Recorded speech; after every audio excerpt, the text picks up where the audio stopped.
এক গ্রামে অনেক মানুষ বসবাস করত। ওই গ্রামে কোনো ইলেকট্রিসিটি ছিল না। ওই মানুষগুলা খুব সুন্দরভাবে বসবাস করত, একে অন্যের অনেক হেল্প করত। ওই গ্রামে একটা ছেলে ছিল অন্যরকম।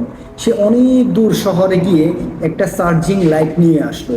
সো যখন রাতের বেলা তার ঘরের মধ্যে চার্জিং লাইট জ্বলতেছে, সবাই দেখে অবাক হয়ে গিয়েছে যে এটা কিভাবে সম্ভব, এত সুন্দর জিনিস সে কোথায় পেয়েছে।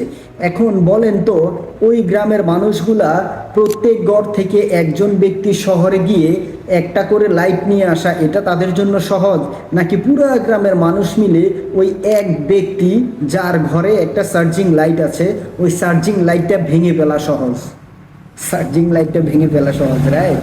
সো সেজন্যই দেখবেন যে আপনার আশেপাশের যে মানুষগুলো আছে, আপনি যখন একটু আপনার লেভেল থেকে একটু উপরে যাচ্ছেন, আপনি তাদের লেভেল থেকে একটু উপরে যাচ্ছেন, তখনই গিয়ে মানুষগুলো আপনাকে টেনে ধরে। কারণ আপনি যখন সফলতার রাস্তায় চলছেন, সফল হচ্ছেন, সো ওই ব্যক্তিগুলো সফল হতে পারছে না, কারণ সফলতা সবার জন্য না, সফল সবাই হতে পারে না।